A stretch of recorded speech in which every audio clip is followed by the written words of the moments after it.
प्यारे बच्चों नमस्कार। आज हम प्रश्नावली 13 पृष्ठीय क्षेत्रफल और आयतन के बारे में अध्ययन करेंगे। तो सर्वप्रथम जानेंगे घनाभ के बारे में। तो आज की क्लास बहुत ही महत्वपूर्ण होने वाली है।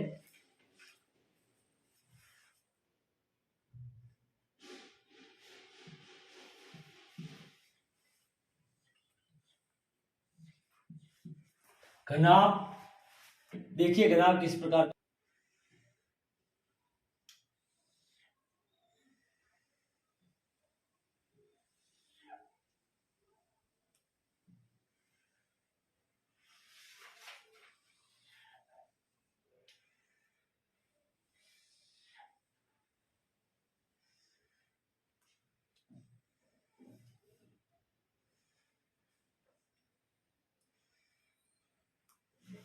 इस प्रकार हम एक घनाभ बना सकते हैं।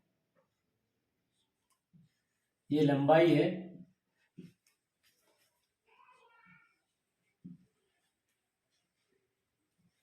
ये चौड़ाई,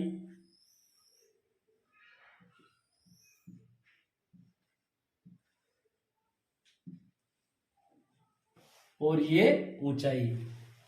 घनाभ के अंदर जो है तीन विमाएं होती है, एक तो लंबाई होती है, एक चौड़ाई होती है, एक ऊंचाई होती है।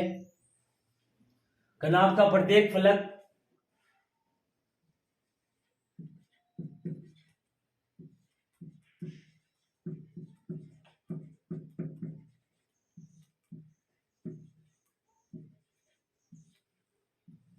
घनाभ का प्रत्येक फलक क्या होता है?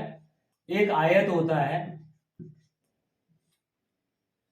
और हम जानते हैं आयत के बारे में, आयत की एक लंबाई होती है और एक चौड़ाई होती है, दोनों विमाएं होती है इसकी। और आयत का क्षेत्रफल क्या होता है?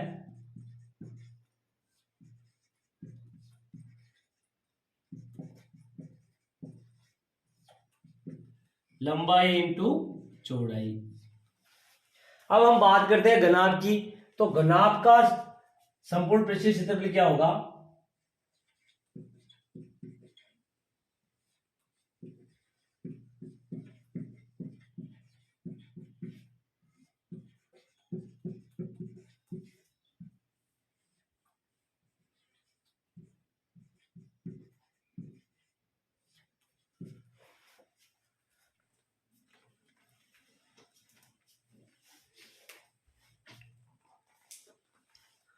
अब हम घनाभ का संपूर्ण पृष्ठीय क्षेत्रफल निकालते हैं। घनाभ का संपूर्ण पृष्ठीय क्षेत्रफल कैसे ज्ञात किया जाता है? ध्यान से देखिए घनाभ के चित्र को। यहां हम देख रहे हैं कि आयत कितने हैं? 6 आयत है यहाँ। तो 6 आयत है, तो हम प्रत्येक आयत का क्षेत्रफल यहाँ निकालेंगे। कैसे निकालते देखिए। नीचे वाले से अगर आयत की बात करते हैं तो इसका क्षेत्रफल क्या होगा? लंबाई इंटू चौड़ाई, क्योंकि इसकी विमाएं क्या है? ये तो इसकी चौड़ाई है और ये इसकी लंबाई है। तो इसका क्षेत्रफल क्या हो जाएगा? लंबाई इंटू चौड़ाई। और ध्यान से देखिए, ऐसा का ऐसे जो नीचे आयत है, ऐसा का ऐसे आयत ऊपर है ये, तो इसका इसकी भी ये लंबाई है और ये चौड़ाई है। तो इसका क्षेत्रफल भी लंबाई इंटू चौड़ाई, मतलब क्या हो गया? 2 लंबाई इंटू चौड़ाई हो गया, 2 आयत का हो गया। अब जब ध्यान से देखिए, इस वाले आयत की बात करते हैं जिसकी विमाएं है ये, तो इसकी लंबाई b हो गई और चौड़ाई हो गई इसकी h। अब ऐसा का ऐसे है जो है इस तरफ है ये,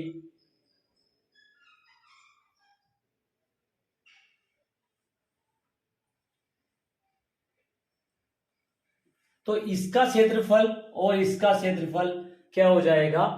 2BH प्लस, अब ध्यान से देखिए, एक तो सामने वाला बच गया है और एक पीछे वाला। तो सामने वाले का क्या क्या विमा है? इसकी लंबाई और ऊंचाई। तो क्या हो जाएगा? ऊंचाई इंटू लंबाई, ऊंचाई इंटू लंबाई हो जाएगा सामने वाला आयत का। इसी पीछे वाला आयत जो है उसका क्या? उसका भी सेम है, क्योंकि उसकी भी लंबाई ये है और ये इसकी ऊंचाई है। तो ये जो आयत है पीछे वाला, इसकी विमाएं हो जाएगी लंबाई इंटू ऊंचाई। तो लंबाई इंटू ऊंचाई जो है ये सेम है, तो ये भी हो जाएगा 2h इंटू एल। अगर हम यहां से 2 कॉमन ले लें तो क्या आ जाएगा, 2 कोष्टक L B plus B H plus H L. तो ये हो गया घनाभ का संपूर्ण पृष्ठीय क्षेत्रफल। अब हम बात करते हैं घनाभ के आयतन की।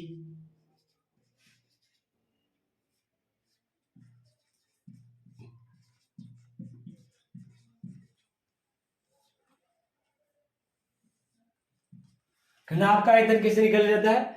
आयतन क्या होता है, किसी भी जो है बर्तन में हम कोई वस्तु कितना भर सकते हैं वो होता है उसका आयतन। तो अब यहाँ जो ये घनाभ है इसमें हम कोई कितना भर सकते हैं, ये जो इसका क्षेत्रफल है नीचे आधार का क्षेत्रफल क्या है, आधार एक आयत है, आयत का क्षेत्रफल क्या है एल इंटू बी। इस क्षेत्र को है एच ऊंचाई तक भर सकते हैं, तो इसका हो जाएगा एल बी एच। ये हो गया घनाभ का आयतन। तो इस प्रकार हमने घनाभ का क्षेत्रफल और आयतन जाना। अब हम घनाभ के विकर्ण के बारे में अध्ययन करते हैं। घनाभ का विकर्ण क्या है? मान लीजिए हम ये घनाभ है, इसका ये जो ऊपरी सिरा है इसको अगर हम इस सिरे से मिलाते हैं तो ये जो है घनाभ का विकर्ण होगा। ऊपर वाले शीर्ष को हम ए मान लेते हैं और इसको इस शीर्ष को बी और ये सी। तो घनाभ का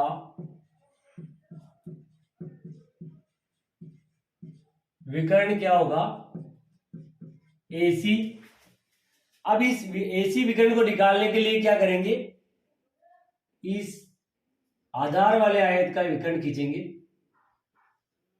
ये हमारे पास एक समकोण त्रिभुज प्राप्त हुआ ABC।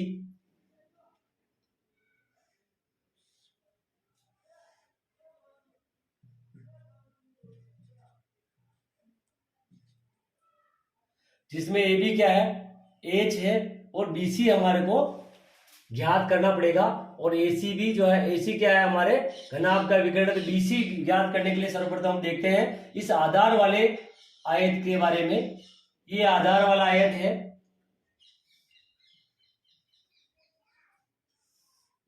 जिसमें ये BC है हमारे पास। इसको हम D मान लें तो ये हो जाएगा D। ये ध्यान से देखिए ये समकोण है, क्योंकि आयत का प्रत्येक कोण जो है 90 डिग्री का होता है। ये वाला जो है 90 डिग्री है AC, ये वाला भी 90 डिग्री है। अब हमारे को जो है ये BC क्या है, BC जो है नीचे चौड़ाई दे रखी है हमें, और ये जो है इसकी लंबाई है। तो अब हमारे को इस आयत का विकर्ण निकालना पड़ेगा। तो आयत का विकर्ण निकालने के लिए देखिए ध्यान से, BDC एक समकोण त्रिभुज है जिसमें कर्ण हमें ज्ञात करना है। तो BC का स्क्वायर बराबर आधार इंटू आधार का वर्ग प्लस लंब का वर्ग। तो आधार का वर्ग क्या होगा, B का वर्ग प्लस L का वर्ग। तो ये आ जाएगा हमारे पास BC का स्क्वायर बराबर, अगर हम इसको क्रम से लिखें तो क्या आएगा, L square plus B square, और BC बराबर आ जाएगा under root L square plus B square. ये तो हो गया हमारे पास इस आधार वाले आयत का विकर्ण, मतलब ये वाला हमारे पास आ गया under root L square plus B square. BC हमारे पास L square plus B square आ गया, मतलब BC जो है under root L square plus B square आ गया। अब हम त्रिभुज ABC में निकाल सकते हैं AC का स्क्वायर बराबर AB square plus BC square. तो AB H है, H का square plus BC under root L square plus B square का होल स्क्वायर। हम जानते हैं कि करनी का क्या मतलब होता है, L square plus B square की घात 1/2। तो देखिए ध्यान से, L square plus B square की घात 1/2 है, और पूरे की घात कितनी है, 2 है। तो 2 से 2 कट जाएगा, L square plus B square का घात 1 मतलब L square plus B square, तो क्या आ जाएगा H square plus L square plus B square. अगर हम इसको क्रम से लिखें तो क्या आएगा L square plus B square plus H square. ये हमारे पास आ गया AC का स्क्वायर, तो AC बराबर आ जाएगा, हम वर्गमूल ले लेंगे इसका, तो under root L square plus B square plus H square. ये होगी घनाभ के विकर्ण की लंबाई। तो हम यहां लिख देते हैं घनाभ के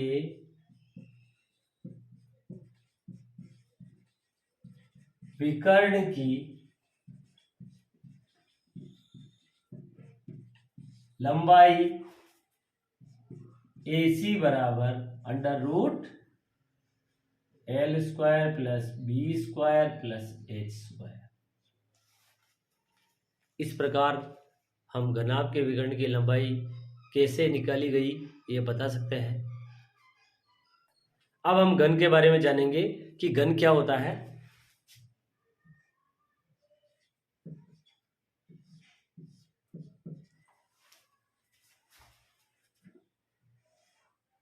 घन एक ऐसी आकृति होती है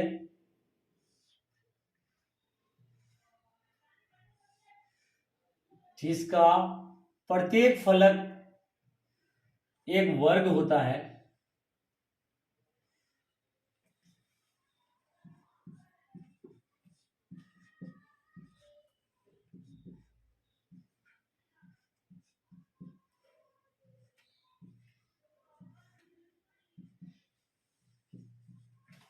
ध्यान से देखिए, अभी हमने आयत के बारे में जाना था जिसमें लंबाई, चौड़ाई और ऊंचाई तीन विमाएं थी। यहां तीनों विमाएं एक ही है, लंबाई भी है, चौड़ाई भी है और ऊंचाई भी है, क्योंकि वर्ग की चारों भुजाएं बराबर होती है। तो इस जो घन है उसके जो प्रत्येक फलक क्या होता है एक वर्ग होता है। अब हम घन के संपूर्ण परिक्षेत्र क्षेत्रफल की बात करते हैं। घन का संपूर्ण पृष्ठीय क्षेत्रफल।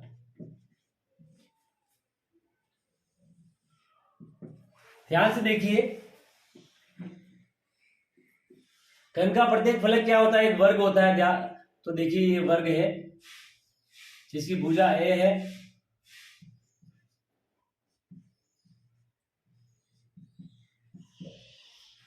और वर्ग का क्षेत्रफल क्या होता है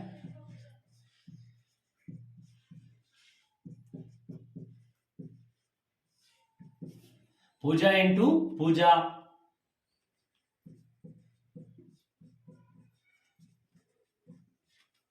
तो भुजा क्या है A है, तो A इंटू A, क्योंकि देखिए आयत का होता है लंबाई इंटू चौड़ाई, तो यहाँ लंबाई भी A है और चौड़ाई भी A है, तो A इंटू A हो जाएगा। तो ये वर्ग का क्षेत्रफल है। अब यहां देखते हैं हम, तो क्या एक जो घन होता है उसके अंदर 6 वर्ग होते हैं, तो प्रत्येक वर्ग का क्षेत्रफल A इंटू A मतलब A की घात 2 होता है। तो यहां हम बात करते हैं छह फलक है, तो 6 फलक का क्या हो जाएगा 6A स्क्वायर। अब बात करते हैं घन का वक्र पृष्ठीय क्षेत्रफल।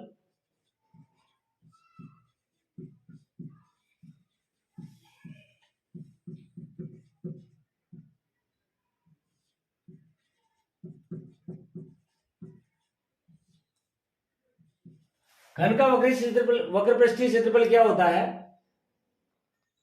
इसका अगर हम आधार छोड़ दें और ऊपर वाला जो वर्ग है उसको छोड़ दें, तो ये बाकी जो चारों इसकी जो चारों तरफ का क्षेत्रफल दिख रहा है इसका, ये जो वर्ग है 1 2 3 और पीछे वाला 4, इन चारों वर्गों का क्षेत्रफल जो होता है वो होता है घन का वक्र पृष्ठीय क्षेत्रफल। तो क्या आ जाएगा 4A स्क्वायर, क्योंकि एक वर्ग का क्षेत्रफल A स्क्वायर है, तो 4 का क्या हो जाएगा 4A स्क्वायर।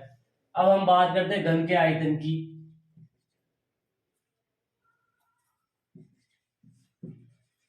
घन का आयतन, देखिए मैंने क्या कहा था कि घन का आयतन क्या होता है, किसी भी वस्तु का आयतन वह होता है कि हम उसमें, अब हम इसके आयतन की बात करते हैं। आयतन क्या होता है कि हम उस किसी बर्तन के अंदर कोई चीज कितना भर सकते हैं। जैसे हमारे पास ये एक घनाकार बर्तन है, तो इसके अंदर हम कितना भर सकते हैं, इसके आधार के क्षेत्रफल को ए ऊंचाई तक, तो आधार का क्षेत्रफल क्या है इसका, ए स्क्वायर, इसको कितनी ऊंचाई तक, ए ऊंचाई तक बढ़ सकते हैं, तो ए, तो क्या हो जाएगा इसका आयतन, ए की घात 3। अब हम घन के विकर्ण की लंबाई का सूत्र पता करते हैं। घन का विकर्ण, घन के विकर्ण की लंबाई,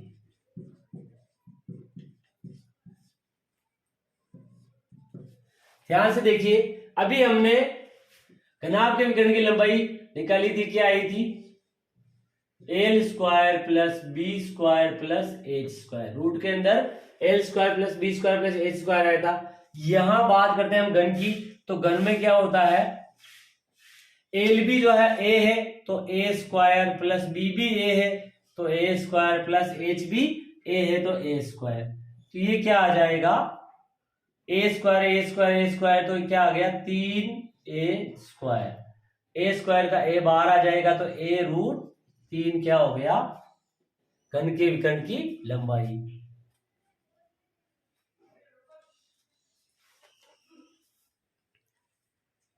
इस प्रकार हम जो है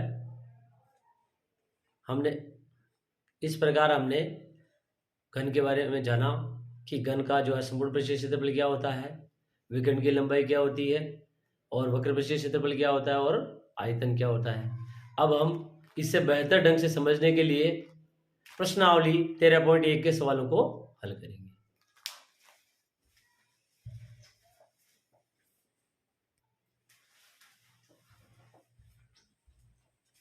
इस प्रकार हमने घन और घनाभ के बारे में संपूर्ण जानकारी ली।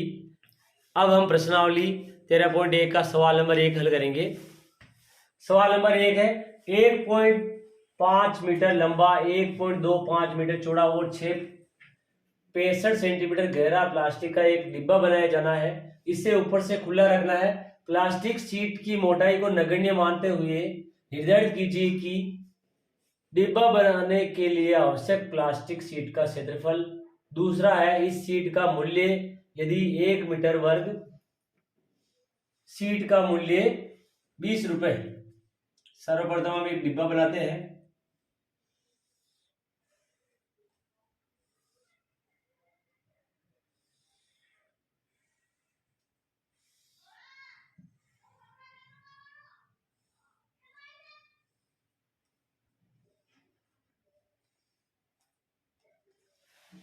लंबाई, चौड़ाई और गहराई मतलब ऊंचाई दे रखी है। इसका मतलब क्या है कि एक घनाभाकार आकृति है। अब ध्यान से देखिए, जिसमें ये लंबाई है इसकी, ये चौड़ाई है, और ये ऊंचाई, तीनों हमें दिया हुआ है। लंबाई क्या दे रखी है, एल बराबर 1.5 मीटर, और चौड़ाई बराबर दिया हुआ है 1.25 मीटर, और ऊंचाई हमें दे रखी है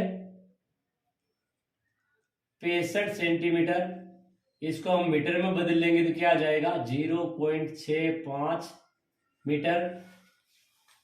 अब हमें निकालना है डिब्बा बनाने के लिए आवश्यक प्लास्टिक शीट का क्षेत्रफल। हल करते हैं इसको।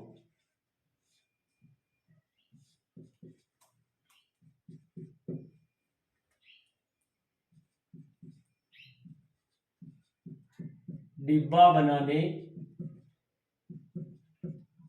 के लिए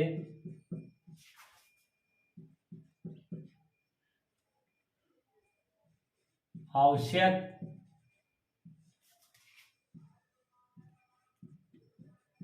प्लास्टिक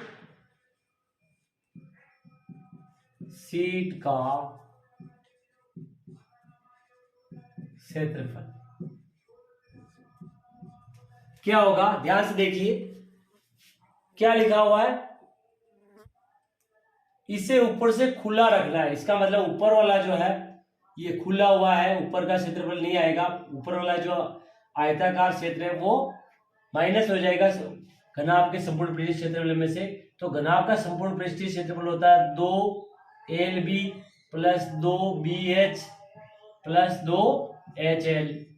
अब यहाँ LB वाला जो क्षेत्र है, देखिए LB वाला जो आधार वाला क्षेत्र है वही क्षेत्र क्या है, ऊपर वाला भी है, लेकिन ऊपर वाला क्षेत्र जो है नहीं लेना है क्योंकि ऊपर वाला ढक्कन नहीं बनाएंगे। इसका क्या लिखा हुआ है, ऊपर से खुला रखना है, तो ऊपर से खुला रहेगा तो ये वाला क्षेत्र आएगा, सामने वाला आएगा और पीछे वाला आएगा और इस तरफ का आएगा। इसका मतलब जो है ऊपर से खुला रहेगा तो एक LB कम हो जाएगा, ये वाला क्षेत्रफल रहेगा। अब इसमें मान रख देते हैं, LB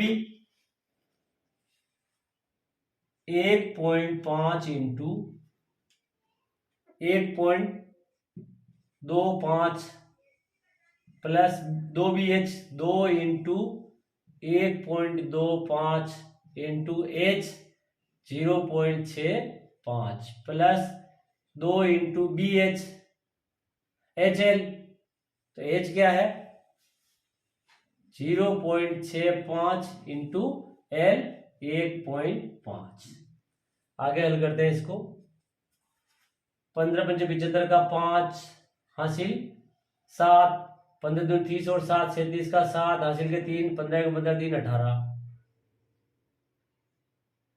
1 2 3 3 संख्या के बाद दशमलव 1.875 प्लस 2 का गुणा कर लेते हैं इसे, 2 पंचे 10 का 0 हासिल 1, 2 दूनी 4 और 1 5, 2 एकम 2, 2 संख्या के बाद दशमलव इंटू 0.65 प्लस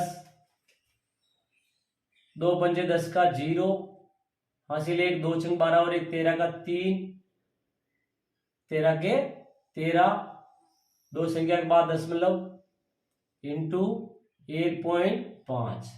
हमने क्या किया, इन दोनों का गुणा किया, ये आया, इन दोनों का किया ये, और इन दोनों का किया तो ये आ गया, और इसको हमने यहां लिख दिया। अब आगे हल करते हैं इसको, 1.875 प्लस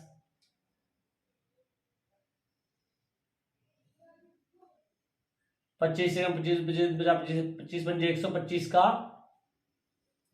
5 हासिल का 12, 25 संग 150, 150 और 12 162, 0 4 संख्या के बाद दशमलव प्लस 15 45, 45 का 5 हासिल का 4, 15 15 4 19, 0 1 2 3 3 संख्या के बाद दशमलव 1.950। अब इसको जोड़ लेते हैं,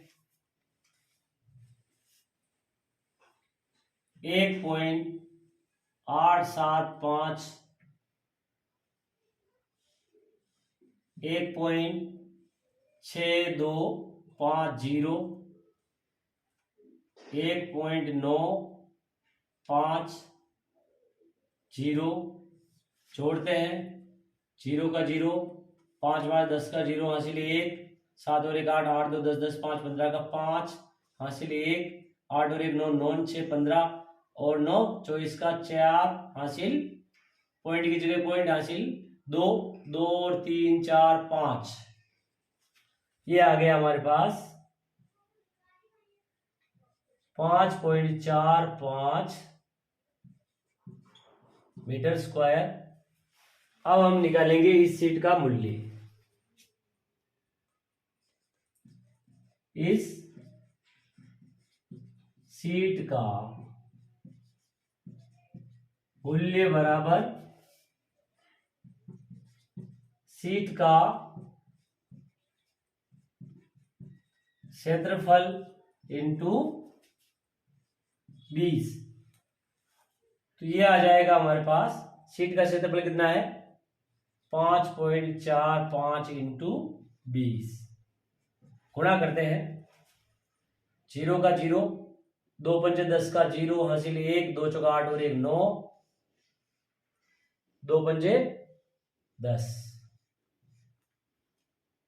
1 1 2, 2 संख्या के बाद दशमलव, तो हमारे पास आ गया 109 रुपए आंसर। इस प्रकार हम सवाल नंबर 1 को हल करेंगे।